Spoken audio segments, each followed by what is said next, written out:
ఆరాధనలో పాలు పంపులు పొందుతున్న మీకందరికీ మరి ఆహ్వానం ఈ సహవాసంలోనికి పలుకుతూ ఉన్నాం.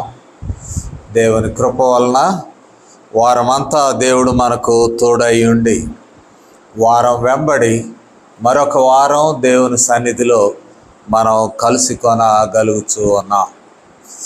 అయితే నేటి ఈ దినము మనము వాక్య ధ్యానము చేయడానికై ఏర్పాటు చేయబడినటువంటి లేఖన భాగము చదివి వినిపించగా ఆలకించాం. అపోస్తలుల కార్యముల గ్రంథము 9వ అధ్యాయము మొదటి 9 వచనాలు. సౌలు యొక్క పరివర్తన అందాం, లేక మారు మనస్సు అందాం, రక్షణ అనే మాట కూడా మనం వాడదాం. ఈ వాక్య భాగంలో క్లుప్తముగా మనకు వివరింపబడినది. అంతేకాకుండా ఈ వాక్య భాగము చాలా ఫేవరెట్ ప్యాసేజ్ చాలామందికి. ఎందుకంటే ఆది సంఘంలో పేతురుకి తాళపు చెవులు ఇస్తున్నా అన్నాడు. అధికారము అంతా అమాంగ్ అపోస్టల్స్ 12 మందిలో పేతురు నాయకుడు. ఆ పెంతెకోస్తు దినం తర్వాత కూడా పేతురే లీడ్ చేశాడు సంఘాన్ని. కానీ మరి ఈ సౌలు యొక్క మారు మనస్సును, రక్షణను లేక పరివర్తనను ఈ రచయిత పరిచయం చేశాక, రచయిత లూకా, అపోస్తల కార్యములు లూకా వ్రాశాడు. లూకాది ఇది 2వ గ్రంథము. మొదటి గ్రంథము లూకా సువార్త, 2వ గ్రంథము అపోస్తల కార్యములు. లూకా వ్రాస్తూ ఉన్నప్పుడు సౌలు యొక్క మార్పు ప్రస్తావించిన తర్వాత సహజంగానే ఈ ఆది సంఘ పరిచర్య కేంద్రము సౌలే లేక పౌలు. అట్లా మారిపోయినాడు. The transition took place without any ఏమంటాం ఫ్రిక్షన్ కానీ, నాయకత్వం మధ్యలో వచ్చేటువంటి భేదాభిప్రాయాలు ఇలాంటివి ఏవి లేకుండానే సహజంగానే వెళ్ళిపోయాను. అక్కడెక్కడ డైలాగ్స్ ఉంటాయి. పౌలు అంటాడు పేతురు వలె మేము కూడా రాకూడదా, మేము కూడా రాలేకపోయి ఉన్నామా, పేతురులాగా భార్యను వెంట పెట్టుకొని రాలేకపోయామా, అట్లా ఇట్లా అని 1 or 2 times కొన్ని డైలాగ్స్ మాట్లాడతాడు, 1-2 పర్యాయాలు. కానీ మనము గమనించినట్లయితే ఈ నాయకత్వం సహజంగానే వెళ్ళిపోతూ ఉంటుంది పౌలు చేతిలో. మరి వీరి యొక్క ఆ మార్పు, రక్షణ మనము చూడడానికి కొంత నేపథ్యం ఉన్నది. సౌలు హీరో, ఒక విధంగా ఇశ్రాయేలీల హిస్టరీలో ఫస్ట్ మోనార్క్. ఆ విశాల సామ్రాజ్యం, 12 గోత్రాల విశాల సామ్రాజ్యానికి మొదటి ఏకఛత్రాధిపతి, 12 tribes and the federated nation. 12 గోత్రాల ఫెడరేటెడ్ నేషన్కు ఓ పెద్ద రాజ్యానికి సౌలు మొదటి ఏకఛత్రాధిపతి. ఆయన బెన్యామీను గోత్రం నుండి వచ్చినటువంటి వాడు. కావున ఇశ్రాయేలీల చరిత్రను వారు ఇశ్రాయేలీలు వెనక్కి తీసుకుంటున్నా, లేక తదుపరి పాఠకులు వెనక్కి తీసుకుంటున్నా, సౌలు మంచి ఫెమిలియర్ ఫిగర్ ఇశ్రాయేలీల చరిత్ర. అదే బెన్యామీను గోత్రంలో వచ్చినటువంటి తార్సువాడైన సౌలు, ఈయన కూడా ప్రముఖమైన వ్యక్తిగా మారాడు. తార్సుకు ఎందుకు వెళ్ళారో మనకి అంచనా మాత్రమే. బహుశా వ్యాపారం నిమిత్తం వెళ్ళినారేమో. తార్సు మంచి యూనివర్సిటీ సిటీ తార్సు. మరి వీళ్ళు బిజినెస్ కొరకు వెళ్ళారేమో తెలియదు. కానీ తార్సుకు యెరూషలేముకు మధ్య తిరుగుతూ ఉన్నవాడు సౌలు. సౌలు తిరుగుతూ ఉన్నాడు. తార్సుకు యెరూషలేముకు మధ్యలో తిరుగుతూ ఉన్నాడు. యెరూషలేముకు వచ్చినందుకు మనము గమనించినట్లయితే గమలీయేలు దగ్గర నేర్చుకుంటున్నాడు. He was learning from Gamaliel. ఏమిటి అంటే తోరా, ధర్మశాస్త్రాన్ని నేర్చుకుంటున్నాడు. కాబట్టి కొన్నిసార్లు ప్రస్తావిస్తాడు పౌలు, నేను బాల్యం నుండి ఇక్కడ విద్యాభ్యాసము ధర్మశాస్త్రం నేర్చుకున్నాను అనేటువంటి. సో ఈయన 2 పట్టణాల మధ్యలో మరి ప్రయాణములు చేస్తూ 2 పట్టణాలలో ఫెమిలియారిటీ సంపాదించినటువంటి వాడు సౌలు లేక పౌలు. ఈ మాటను కూడా మీకు చెప్పాలి. సౌలు పౌలుగా మారాడు కదా, విచ్ ఈస్ గ్రేట్. అంటే ఇశ్రాయేలీలకు సౌలే గ్రేట్. ఎందుకంటే హీ వాజ్ హీరో. నేను ఇంతకుముందే చెప్పాను, first monarch of Israelite community. మరి ఇశ్రాయేలీలకు సౌలు ముఖ్యుడు, మంచి పేరు గలవాడు, గొప్ప కథానాయకుడు. కానీ పాల్ అనేటువంటి పేరు ఇట్స్ ఏ రోమన్ నేమ్. ఇశ్రాయేలీలు అనే చిన్న రాజ్యములో సౌలు పేరు బాగా ప్రాచుర్యం పొందితే రోమన్ వరల్డ్, రోమీలు ఎంత పరిపాలన చేస్తూ ఉన్నారో రోమన్ వరల్డ్ అంతటికీ పరిచయమైనటువంటి పేరు పౌలు. అంటే a global name for Saul is Paul. It's a global name, known globally. ఆ దినపు గ్లోబ్ అంటే ఆ దినంలో భూమి బలపరుపు వాళ్ళ ఉద్దేశంలో తెలిసిన దేశాలే ప్రపంచం వారికి. So later we came to know that earth is like a globe అన్నారు, ఓవెల్ అన్నారు, ఇక ధ్రువాల్లో నొక్కబడిన యాపిల్ పండులాగా ఉందన్నారు. So it is changing, our perception is changing time to time. కానీ ఆ దినాల్లో రోమా సామ్రాజ్యము, విశాల సామ్రాజ్యంలో అర్థమయ్యే పేరు పౌలు. కావున సౌలు పౌలుగా మారాడంటే local person became a global person, that's all. అంతకు మించి ఇంక వేరే ఏమి. సౌలు మంచి పేరే, పౌలు కూడా ప్రాచుర్యం నొందిన ఆ ప్రాంతమునకు చెందిన పేరు. అయితే ఇక్కడ మనము గమనించినప్పుడు సౌలు యూదా మతానికి మంచి జలస్ డివోటీ, రోషము కలిగిన భక్తిపరుడు అని మనం చెప్పచ్చు. అంటే సౌలు భక్తిని మనమేం తక్కువ చేయడానికి వీలు లేదు. కానీ సౌలు యొక్క భక్తిలో తీవ్రత ఉన్నది. మనం అంటాం ఫెనటిక్స్ అంటాం. అంటే మతము పట్ల తీవ్రమైనటువంటి ఆశ కలిగి ఉండటమో, ఆసక్తి కలిగి ఉండటమో మనం చూస్తాం. తీవ్రమైన ఆశ, ఆసక్తి ఎట్లాగూ అంటే ఇశ్రాయేలీలకు మనకు తెలిసిందే ధర్మశాస్త్రం కీలకం. ధర్మశాస్త్రంలో ఉన్నటువంటి ప్రధానమైన విషయం, నేను తప్ప వేరొక దేవుణ్ణి మీరు పూజించకూడదు. అది భూమి మీదనే కానీ ఇంకెక్కడ, ముల్లోకాలు అంటాం మన భాషలో. ఏ లోకంలోనైనా దేనిని విగ్రహం చేసుకోవద్దు, దేన్ని పూజించవద్దు, ఆరాధించవద్దు, నేనే యెహోవాను. ఇప్పుడు Paul's problem is who is Jesus Christ then? మనము ఏకదేవత ఆరాధికులం, ఏకదేవుని ఆరాధికులం. ఏకదేవుని ఆరాధికులను ఏమంటాం? మోనోథిస్ట్స్. మోనోథిస్ట్, ఒకే దేవుని ఆరాధించు ప్రజలముగా ఉంటూ ఉన్నాం. మనం మోనోథిస్టులము, ఇశ్రాయేలీలము, ఒకడే దేవుడు. ఈ యేసుక్రీస్తు వారు ఎక్కడి నుంచి వచ్చారు?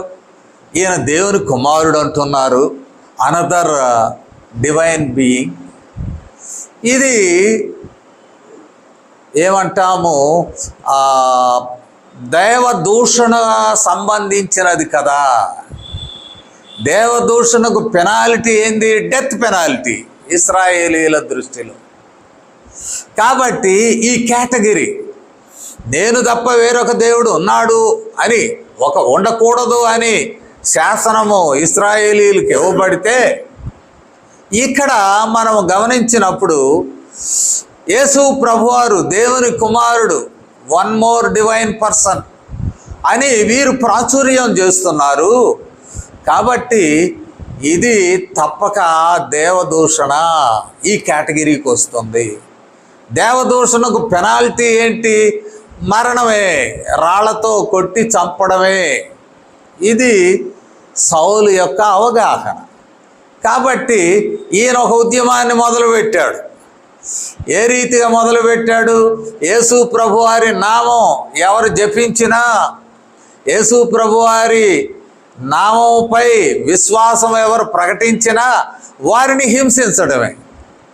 First candidate Stefan. అంటే అపోస్తుల కార్యముల గ్రంథంలో సౌలు యొక్క ఈ ఛాందస్తానికి బలి అయిన వాడు స్టెఫన్. ఇదే గ్రంథంలో 7వ అధ్యాయంలో మనము గమనించినట్లయితే సౌలు మాటలకు వారు ఆయనను చంపడానికి తీసుకొస్తారు. 58వ వచనం 7వ అధ్యాయం. పట్టణపు వెలుపటికి అతనిని వెళ్ళగొట్టి అంటే చేజ్డ్ హిమ్, ఒక విధంగా వెళ్ళగొట్టి ఏం చేశారు?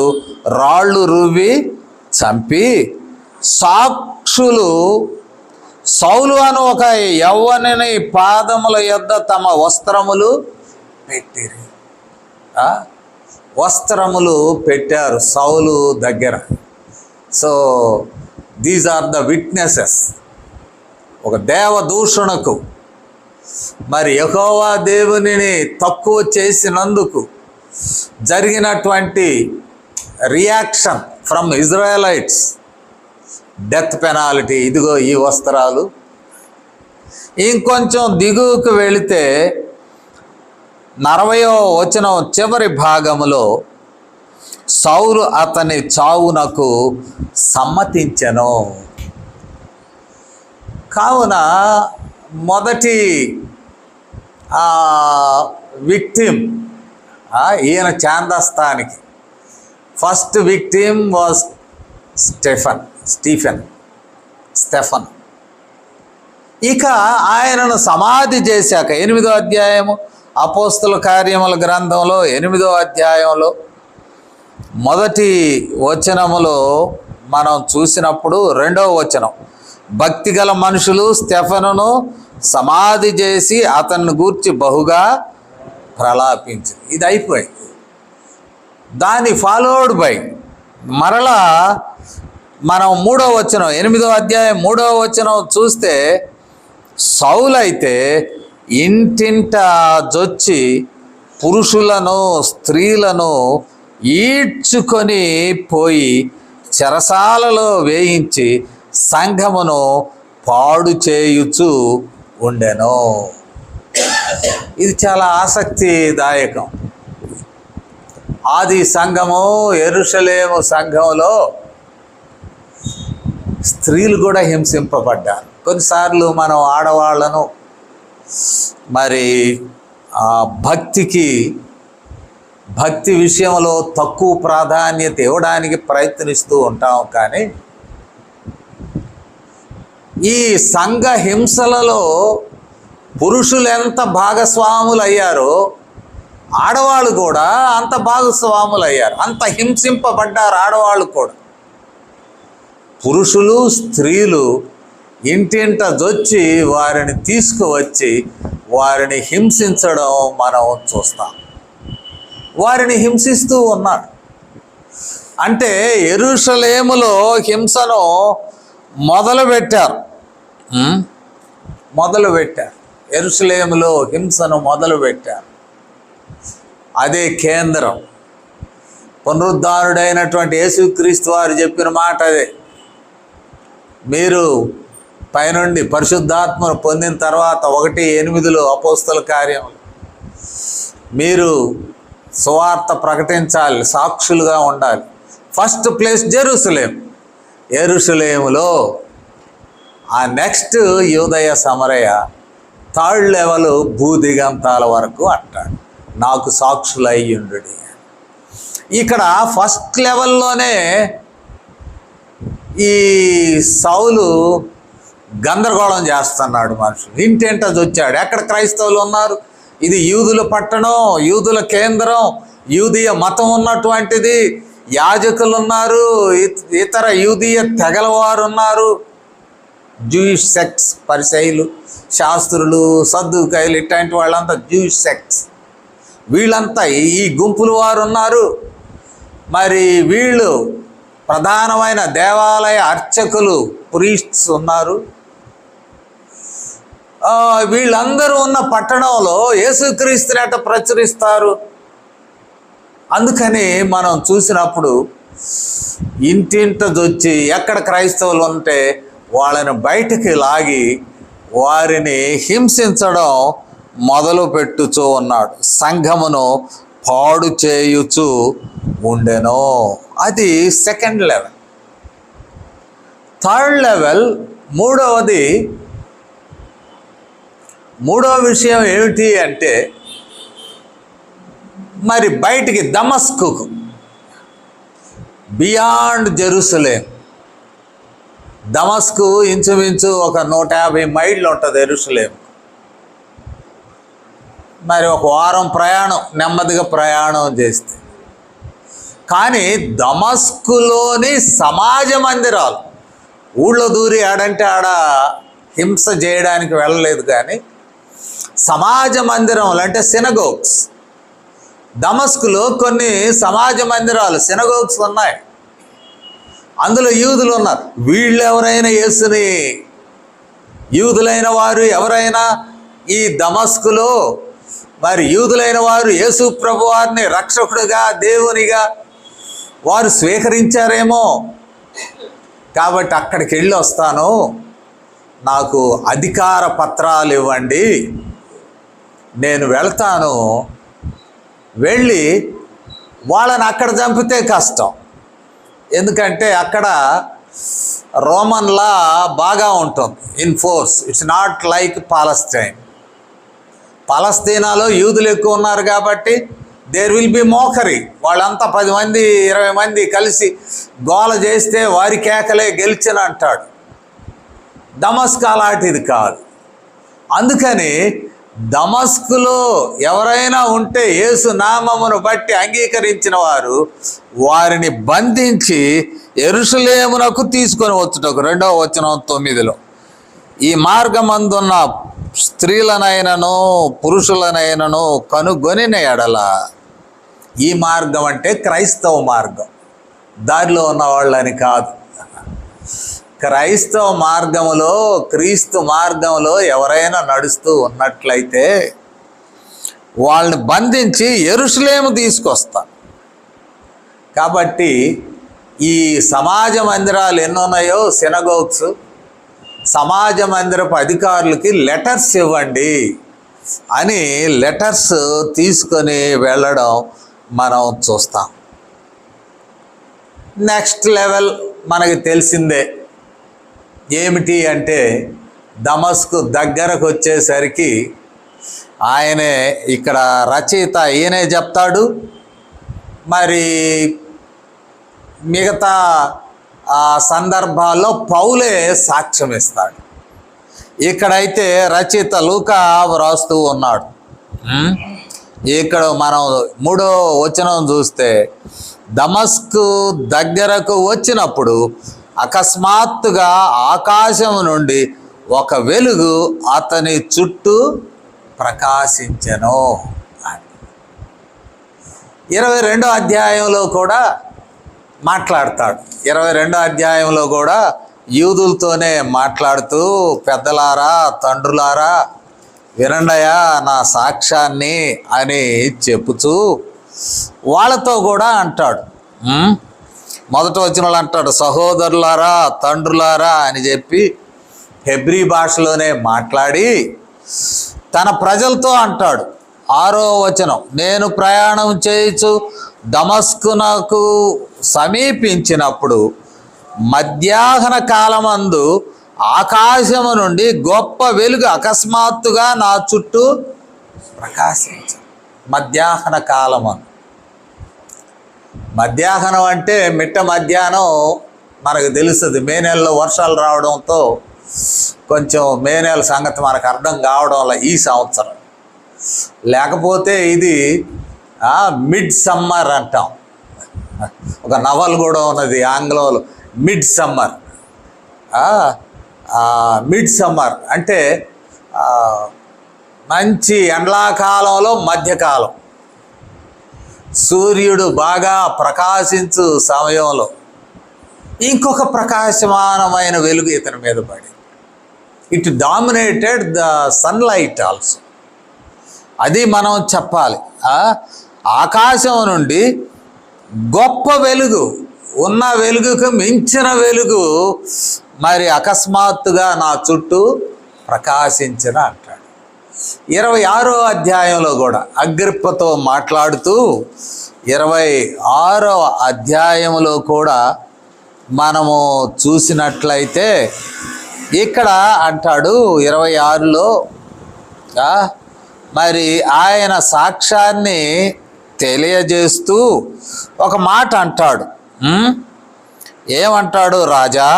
13వ వచనం, మధ్యాహ్నమందు నా చుట్టూను నాతో కూడా వచ్చిన వారి చుట్టూను ఆకాశము నుండి సూర్య తేజస్సు కంటే, ఆ కంపారిజన్ చూడండి, సూర్య తేజస్సు కంటే మిక్కిలి ఎన్ని రెట్లో ప్రకాశమానమైన ఒక వెలుగు త్రోవలో ప్రకాశించుట చూచితిని.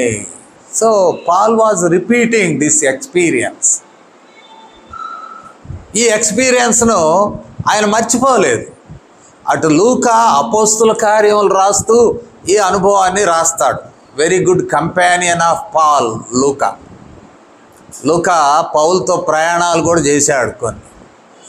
అయితే మరి లూకాకు with acquaintance with Paul he learned and narrated.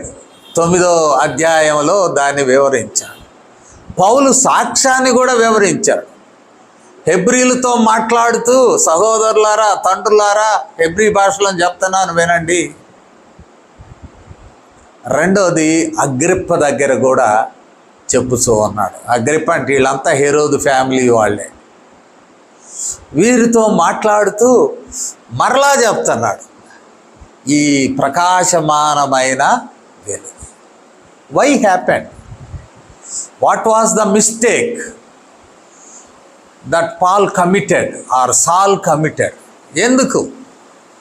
ఎందుకు ఈ ప్రకాశమానమైన వెలుగు ప్రకాశించను? సౌలుతో ఒక మాట అంటాడు, ఆయన సాక్ష్యంలో చెప్తాడు. అగ్రిప్పతో మాట్లాడుచు 14వ వచనం, మేమందరమును నేలపడినప్పుడు సౌలా సౌలా నన్నెందుకు హింసించుచున్నావు? ముని కోలలకు ఎదురు తన్నుట నీకు కష్టము అని హెబ్రీ భాషలో ఒక స్వరము నాతో పలుకుట వింటిని. హెబ్రీ భాష నాతో పలికాడు. అంటే ఇన్ పర్టిక్యులర్ ఆ ఇశ్రాయేలీల అధికార భాష హెబ్రీ భాష. అందువల్ల వారిని హెబ్రీలు అని కూడా అంటారు. వాడుక భాష అరమీ భాష.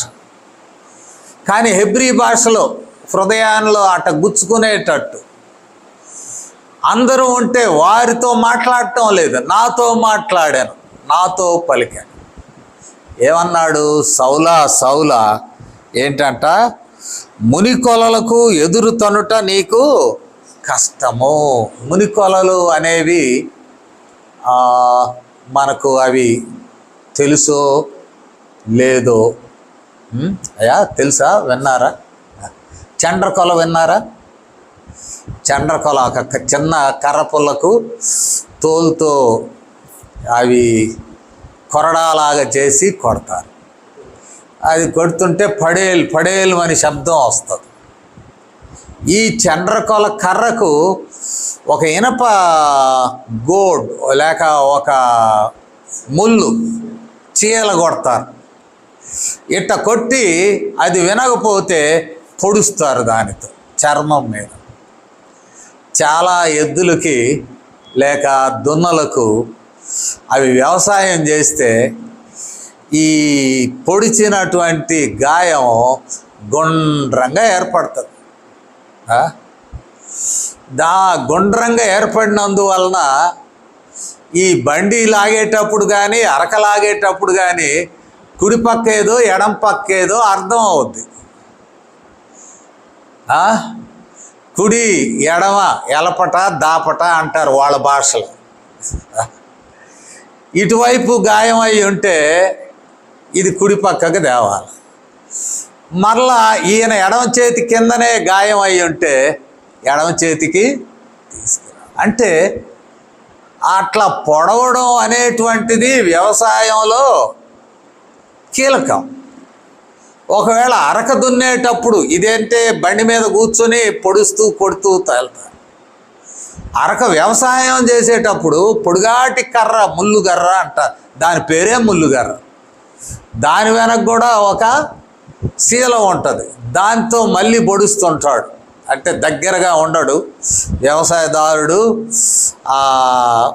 కాడి దాని మీద నాగలి పెట్టి ఉంటుంది, నాగలి వెనక మేడి పట్టుకుని తోలుతాడు. కావున ఒక పెద్ద కర్ర ముల్లుగర్ర అంటారు, బరువు లేని కర్ర.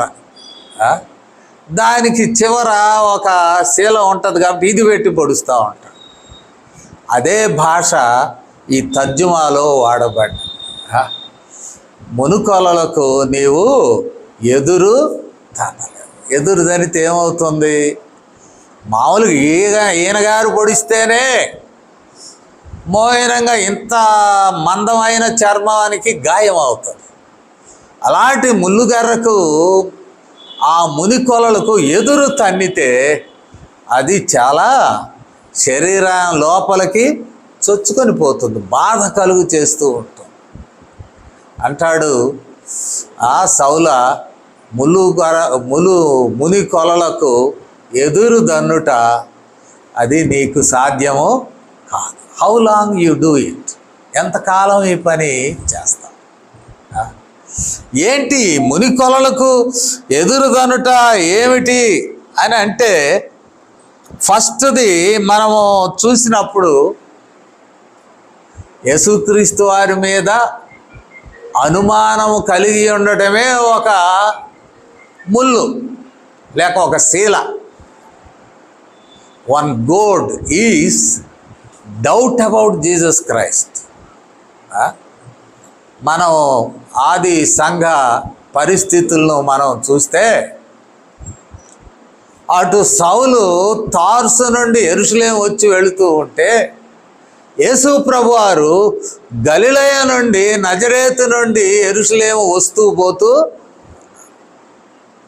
Both were contemporaries. ఇద్దరిది వయసు ఒకటే, సమకాలీన మనుషులు. ఈయనేమో గమాలియేలు దగ్గరకు వచ్చి కూర్చుంటున్నాడు, యేసు ప్రభువారు వచ్చి ప్రజలకు బోధించి వెళుతూ ఉన్నాడు. He has the knowledge of Jesus Christ. పౌలుకు నాలెడ్జ్ ఉన్నది యేసు ప్రభువారి విషయంలో, వింటున్నాడు కానీ నమ్మకపోగా ద్వేషాన్ని పెంచుకుంటూ ఉన్నాడు. కాబట్టి యేసుక్రీస్తు వారిని విశ్వసించక యేసు ప్రభువారి మీద ద్వేషం పెంచుకోవడమే ఒక ముళ్ళు. లేకపోతే శీల, ముని కొల. సో ఇది అందరికీ వర్తిస్తుంది. తెలిసి తెలిసి విని విని ఇంకను యేసు ప్రభువారిని తృణీకరించడం లేక విశ్వసించకపోవడం, ఇది ఒక ముళ్ళు అనడం కన్నా ఒక శీల. ఆ శీలకు మనం ఎదురు ఈదుతున్నాం. యేసు ప్రభువారిని విశ్వసించకుండా ఆయన దేవుని కుమారుడిగా వచ్చి అద్భుత కార్యాలు చేయొచ్చు, సూచక క్రియలు చేయొచ్చు, జీవపు వాక్కులు ప్రకటిస్తూ తండ్రిని గురించిన సాక్ష్యం ఇస్తూ నన్ను చూచిన వాడు తండ్రిని చూచినట్టే అని తెలియజేయచ్చు, తండ్రి చెప్పిన మాటలు మీకు తెలియజేస్తున్నానని చెప్పుచు మరి యోహాను సువార్తికుడు చక్కగా రాస్తాడు, ఆది అందే వాక్యం ఉండెను. ఇంకో మాట అంటాడు, కలిగి ఉన్నదేది ఆయన లేకుండా కలగలేదు. So before creation he was there, Jesus Christ was there with the father. ఈ విషయాలలో అనుమానం కలిగి నమ్మకం లేకుండా యేసు ప్రభువారి మహత్కార్యాలు చూస్తూ పవర్ఫుల్ వర్డ్స్ ఆలకిస్తూ ఇంకా అనుమానం. రెండవ ముని కొలలు అనే మాట వాడాడు కదా, రెండవది కూడా మనము చూడవచ్చు. స్టెఫను దగ్గర కూర్చున్నాడు చంపుతుంటే. స్టెఫను మాటలు విన్నాడు. ఇక్కడే 7వ అధ్యాయము 6వ అధ్యాయాల్లో మనము గమనించినట్లయితే మరి స్టెఫను దగ్గర ఉన్నాడు. స్టెఫను మాటలు వింటున్నాడు. ఆయన చంపుతుంటే స్టెఫను చాలా ధైర్యంగా మాట్లాడతారు.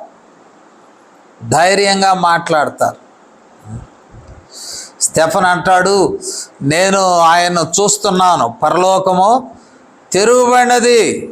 ఇక్కడ 55 చూడండి. అయితే అతడు పరిశుద్ధాత్మతో నిండుకున్నవాడై ఆకాశము వైపు తేరి చూచి దేవుని మహిమను, యేసు దేవుని, ఇక్కడ he was establishing a fact, the divine being, యేసు దేవుని మరి చూస్తున్నాను. ఎక్కడున్నాడు?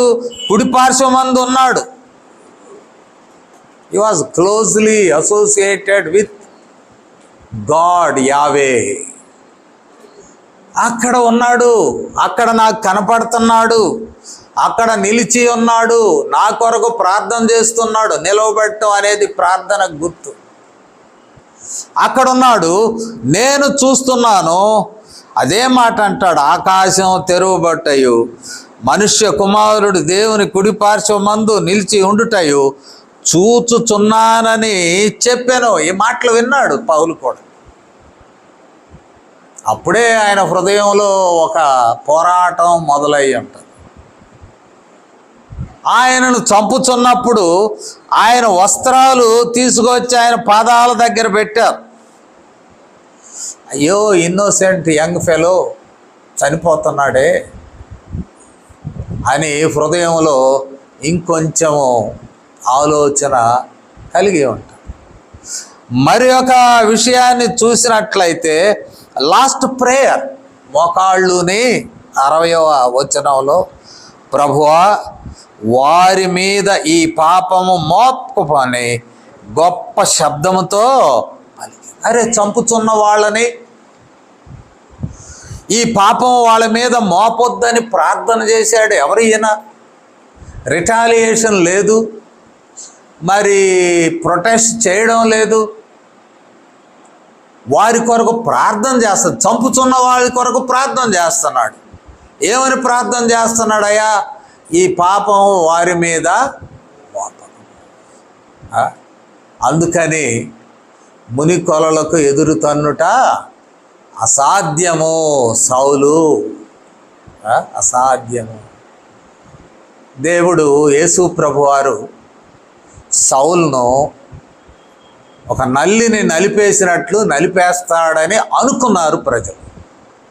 ఎందుకంటే సంఘాన్ని పాడు చేస్తే ఆయన ఎట్లా ఊరుకుంటాడు? ఎవడైనానో సంఘమును పాడు చేస్తే వాడిని పాడు చేస్తానంటున్నాడు. సంఘాన్ని పాడు చేస్తే ఎందుకు వదిలిపెడతాడు అనుకున్నా. కానీ ఒక పని 3 భాగాల్లో చూసాం. మహా గొప్ప వెలుగు, సూర్య తేజస్సు కంటే మించిన వెలుగు ఆయన మీద రాలి. అంటే ఇగ్నోరెన్స్, డార్క్నెస్ అనేటువంటిది, చీకటి అనేటువంటిది అజ్ఞానమునకు గుర్తయితే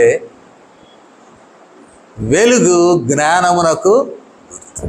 ఇక్కడ జ్ఞానం అంటే ఇదేదో జియోగ్రఫీయో జియాలజీయో ఇంకొక సైన్సో అనుకోవద్దు. దైవ జ్ఞానము, దేవుని గురించిన గ్రహింపు లేనివాడుగా అంధకారంలో ఉంటే దేవుడు ఆయనను సింపుల్గా మరి వెలుగును ప్రసరింపజేశాడు, అంధకారాన్ని పోగొట్టాడు. It is a miracle. మెదడు సరిచేయబడితే ఇబ్బంది ఏమున్నది? కొందరిని మనము వారి ప్రవర్తనను బట్టి మంచోడు కాదయా, వీడు మైండ్ బాగలేదు అని అంటాం, ప్రవర్తన బాగలేదు అంటాం. సైకాలజీ ఏమంటుంది? Every behaviour is a learned behaviour according to the situations. Situations అంటే ఉన్న పరిస్థితులలో నేర్చుకున్నటువంటి ప్రవర్తన. చాలా అమాయకులైన ఆడపిల్లలను కొన్ని చోట్ల ఇస్తే మేము, వాళ్ళు అక్కడికి వెళ్ళాక గయ్యాళులుగా మారారు. ఏందా మన ఇంట్లో చాలా బాగా ఉన్నారు, పలకరిస్తే పలకరు, అత్తగారింటికి వెళ్ళి గయ్యాళిగా మారారు అంటే ఇట్స్ ఏ లెర్న్డ్ బిహేవియర్. అత్తగారిని కౌంటర్ చేయాలంటే ఏమో నోరు మూసుకుని ఉంటే ఆమె డామినేట్ చేస్తుంది. కాబట్టి ఆమెకు దెబ్బకు దెబ్బ చూపిస్తే కొంచెం తగ్గుద్ది తీవ్రత అని. It is a learned behaviour. Saul also it's a learned behaviour.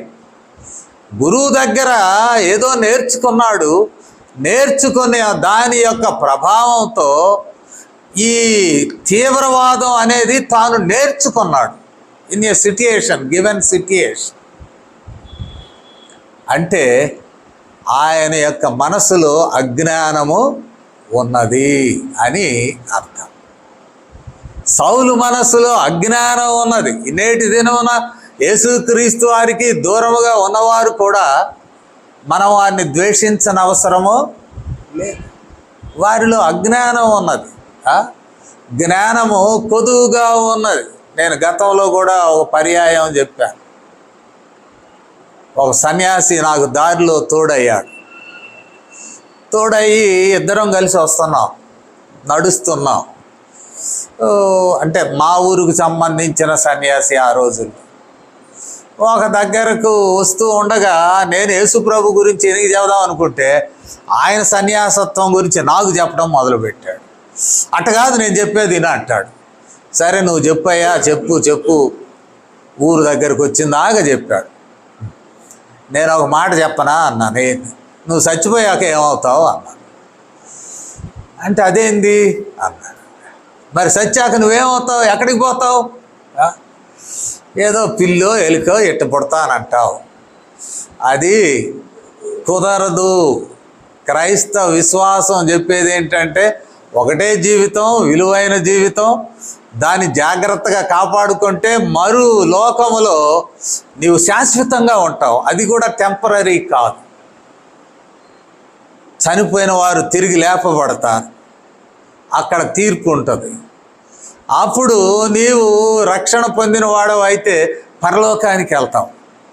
కరెక్ట్గా మా ఇల్లు దగ్గరకు వచ్చింది. మిగతా తర్వాత చెబుతానులే అని మా ఇల్లు వచ్చింది అని. కాదు పంతులు, ఎప్పుడు చెబుతావు నువ్వు అన్నాడు. ఓరని ఇందాకటాంచావు, నన్ను చెప్పనివ్వపోతువి, నువ్వేదో పిచ్చి వేదాంతాలు చెప్పి అంటే ఇగ్నోరెన్స్. వాళ్ళ మనసులు అంధకారం అనే అజ్ఞానంతో నింపబడ్డాయి. సౌలు కూడా అంతే, అంధకారం అనే అజ్ఞానంతో నింపబడ్డాడు. కావున పాపం అటు స్టెఫను చనిపోతుంటే మరి సంతోషపడి ఒప్పుకున్నాడు. ఇక యెరూషలేములో క్రైస్తవ్యం ఉండకూడదు, నాశనం చేద్దామని పెద్ద క్యాంపైన్ మొదలుపెట్టాడు. ఇప్పుడు దమస్కులో కూడా 150 మైళ్ళు వెళ్ళి అక్కడ ఉన్న సమాజ మందిరాలు, యూదుల సమాజ మందిరాలు ఉన్నాయి అక్కడ కూడా నాశనం చేయడానికి వెళ్ళాడు. యేసు ప్రభువారు అనుకున్నాడు, ఈయన మనస్సు అజ్ఞానంతో ఉన్నది, అజ్ఞానం నుండి జ్ఞానములోనికి నడిపించాలి. మరి ఎట్లా ఈయన అజ్ఞానం నుండి జ్ఞానంలోనికి ఎట్ట నడుస్తాడు? ఇప్పుడు బడిబాట అని పెడతారు, ఇంకా పెట్టారో లేదో ఈ ప్రభుత్వంలో. ఇళ్లల్లో ఉన్న వాళ్ళని, గొడ్ల కాడికి పోయిన వాళ్ళని, గొర్రెల కాడికి పోయే వాళ్ళని పోయి పట్టుకొని వచ్చి బడిలో పేరు రాపిస్తారు. బడిలో పేరు రాపించడమే కాకుండా ఇక బలవంతంగా, వాడికి ఇష్టం లేకుండా బలవంతంగా చదువు కూడా నేర్పించడానికి ప్రయత్నం చేస్తారు. సౌలు కూడా ఇదే మాట అంటాడు. ఒకసారి బైబిల్లో మనం చూసినట్లయితే ఆయనకిష్టమైన సంఘం ఫిలిప్పీ పత్రిక, ఎందుకంటే చాలా దెబ్బలు తిని ఈ సంఘాన్ని కట్టాడు. ఈ ఫిలిప్పీ పత్రిక 3వ అధ్యాయము మనము గమనించినట్లయితే 3వ అధ్యాయము 12వ వచనం చివరి భాగానికి వద్దాం. 12వ వచనం చివరి భాగం, నేను దేని నిమిత్తము క్రీస్తు యేసు చేత పట్టబడ్డాను అంటాడు. Seized him. ఒక క్రూర మృగాన్ని బోను పెట్టి ఎట్లా పట్టుకొని తీసుకొని పోతారో నేను పట్టబడ్డాను. యేసుక్రీస్తు వారు ఈయనను పట్టుకొన్నాడంట. వెలుగు ప్రకాశింపజేసిన ఓకే, కానీ ముందు నేల మీద పడ్డాడు. అదే కదా ఇక్కడ 3 చోట్ల కనబడేటువంటి ఆ మాట ఏమిటి అంటే, ఆయన నేలన పడ్డాడు. ఆ ప్రకాశమానమైనటువంటి వెలుగు కలుగ్గానే ఇటు 22, 26 కూడా మనం పరిశీలించినట్లయితే ఆయన ఈ పరిస్థితిలో 7వ వచనం 22 అపోస్తుల కార్యము, నేను నేల మీద పడి ఎక్కడ పడ్డాడు? Seized him. కింద పడేసాడు పట్టుకొని. అంటే పట్టుకుని పడేసే అంత గొప్పవాడు కాదు సౌలు. కొంచెం వెలుగట పైన పడగానే కింద పడ్డాడు. అందువల్లనే సౌలు అంటాడు, నేను పట్టబడ్డాను. క్రైస్ట్ సీజ్డ్ హిమ్, పట్టబడ్డాను. రెండవ విషయాన్ని మనం చూసినట్లయితే, పట్టబడినటువంటి సౌలుకు మరి ఉన్నటువంటి రెండవ విషయం ఏమిటి అంటే, ఇప్పటి వరకు చెప్పుకున్నదే, అంతరంగములో వెలుగు పుట్టించాడు వారి అంతరంగములో. 2వ కొరింథీ 4:6 చూడండి. వేరే ప్రస్తావనలో కూడా అంటాడు, అంధకారము తీసివేశాడు. అదే మనం ఇప్పటి వరకు చెప్పుకున్నాం. 4:6 4వ అధ్యాయము 6వ వచనాన్ని మనం చూద్దాం. అంధకారములో నుండి వెలుగు ప్రకాశించునుగాక అని పలికిన దేవుడే తన మహిమను గురించిన జ్ఞానము యేసుక్రీస్తునందు వెల్లడిపరచుటకు మా హృదయములో ప్రకాశించెను. జ్ఞానము ప్రకాశించెను. ఇప్పుడు దాకా చెప్పుకున్నాం, చీకటి అజ్ఞానమున గుర్తు అయితే వెలుగు జ్ఞానమునకు గుర్తు. What kind of wisdom? జ్ఞానం ఏది? దైవ జ్ఞానం.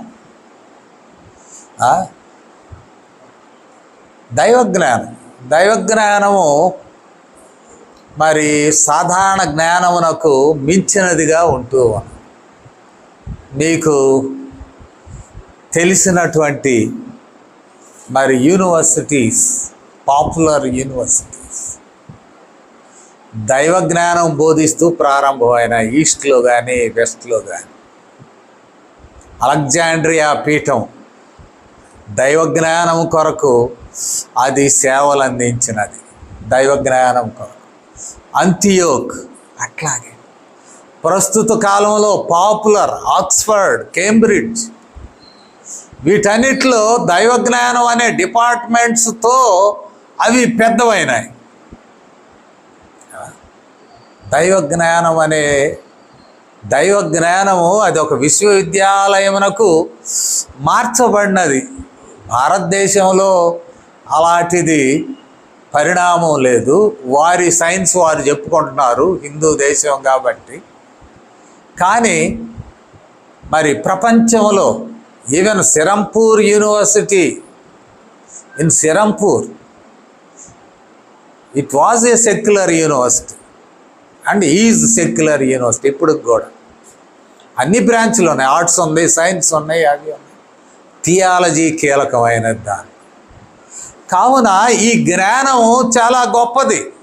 ఇక్కడ మనం గమనించినట్లయితే కొరింథీ పత్రికలో చెప్పబడినటువంటి మాట అంటాడు, ఆ దేవుని మహిమను గూర్చిన జ్ఞానం మా హృదయంలో ప్రకాశించు. హృదయంలో చీకటి ఉంటే,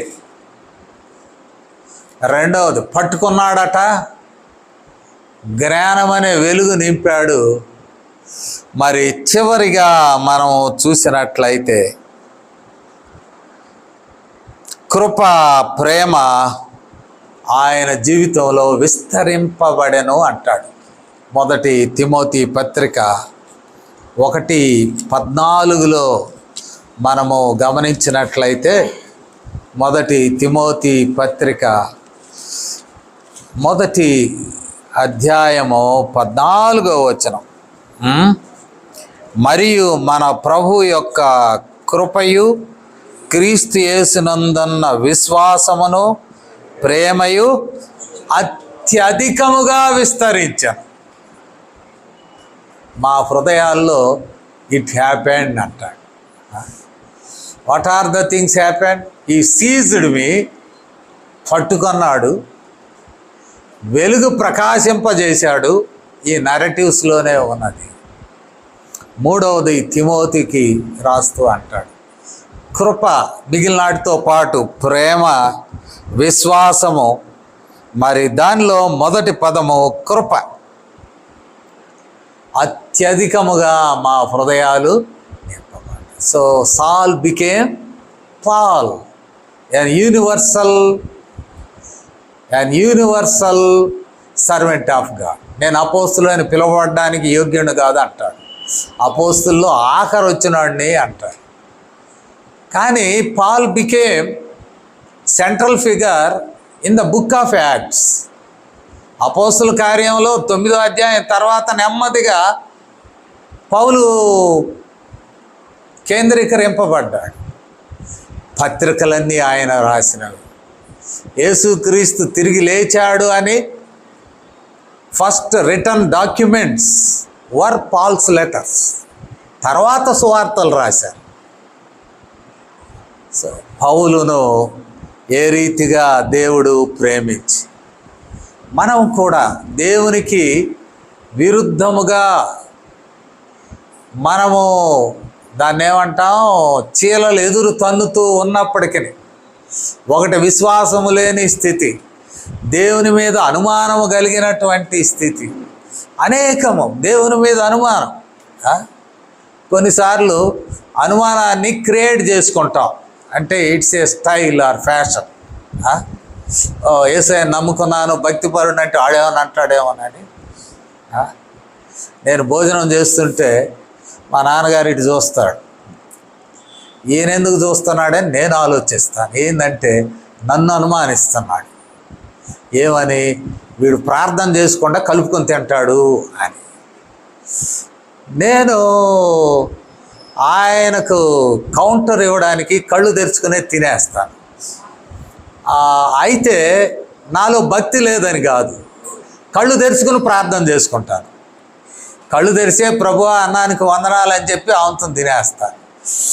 ఆయనకి అర్థం కాదు, వీడు భక్తి లేదు, వాళ్ళు అసలే అనుమానం ఆ సహవాసంలో, వీడు భక్తి లేదు ఇట్టంటోడని ఆయన హృదయంలో ముద్ర వేసుకుంటాడు, బోధ చేస్తాడు.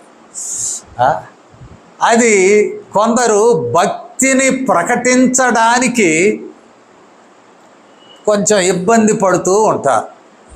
గ్రామాల్లో స్త్రీలు చదువు రాకపోయినా బైబిల్ చేత పట్టుకొని వస్తుంటారు చర్చ. చదువు రాదు, ఇంకా తీసే పని లేదు. ఆ బైబిల్ తెచ్చాడు ఎదురుగు పెట్టుకుంటారు, చెప్పింది తింటారు, ప్రార్థన చేసుకుంటారు, చలో. నేను టౌన్లో పాదిరిగా చేశాను, చూశాను. అన్ని హ్యాండ్ బ్యాగ్లే, ఒక్కొక్క హ్యాండ్ బ్యాగు చాలా గోతం అంత ఉంటుంది. ఏదన్నా ఈటబుల్స్ ఇస్తే అవి కూడా వేసుకోవడానికి అంత అంటే బైబిల్ కనపడదు. బైబిల్ తెస్తున్నట్లు ఇష్టపడరు కొందరు ఇష్టపడతారు, అందరిని అనడం లేదు. మరికొందరు ఎందుకు క్రైస్తవులముగా అన్యులు మనల్ని చూసినప్పుడు తక్కువ అంచనా వేస్తారేమో అనేక విషయాల్లో, ఈవెన్ ఇన్ కాలేజెస్ మరి క్రీస్తుని గురించి మాట్లాడడానికి. ఇప్పుడు సంతోషం, ఒక యూనియన్ ఉన్నది, ఎవాంజలికల్ యూనియన్. అంతకుముందు SCM, స్టూడెంట్స్ క్రిస్టియన్ మూవ్మెంట్ అనేటువంటిది SCM ఉండేది. విద్యార్థుల మధ్య కొన్ని సంస్థలు నడుస్తున్నాయి, దేవుడు వదిలిపెట్టట్ల విద్యార్థులు వాళ్ళని పట్టుకొస్తున్నారు. YMCA అలాంటిదే ఉద్యమాలు, ఈ ఉద్యమాలు నడుస్తున్నాయి. ఎందుకంటే దేవుని కొరకు ధైర్యముగా అనుమానము లేకుండా ఆయనను హత్తుకోవడం, పరిసయ్యుడిగా గమలీయేలు శిష్యుడిగా చెప్పుకోవడం గొప్పతనమే. కానీ క్రీస్తుకు శిష్యుడిగా ఆ దినాల్లో ఇన్ ద కాంటెంపరరీ సొసైటీ సౌలు కొంచెం జంకాడు, సిగ్గుపడ్డాడు. దేవుడు ఆయనను దగ్గరకు తీసుకొని మరి చరిత్రలో గొప్ప వ్యక్తిగా, క్రైస్తవ చరిత్రలో గొప్ప వ్యక్తిగా మార్చాడు. మన జీవితంలో కూడా మన హృదయాలు వెలిగింపబట్టకు ప్రభు యొద్ద మొరపెట్టుకుందాం. కృప కలిగిన తండ్రి, మమ్మల్ని వెలిగించండి, మా అంతరంగమును వెలిగించండి. మా ప్రియ ప్రభువా, మేము మీ జ్ఞానమును కలిగినటువంటి వారమై మీకు లోబడిపోయి మీ స్వాధీనం, మా జీవితాలను మీ స్వాధీనం చేసి మీలో మేము కొనసాగుతూ ఆశీర్వదింపబడ్డ కృప చూపండి. సమకూడిన నీ ప్రియ బిడ్డలను మీ కృపలతో నింపి బలపరచండి. వారి కుటుంబాలను ఆశీర్వదించమని క్రీస్తు వారి శ్రేష్టమైన నామములో ఈ విన్నపములను వేడుకొనుచున్నాము తండ్రి. ఆమేన్.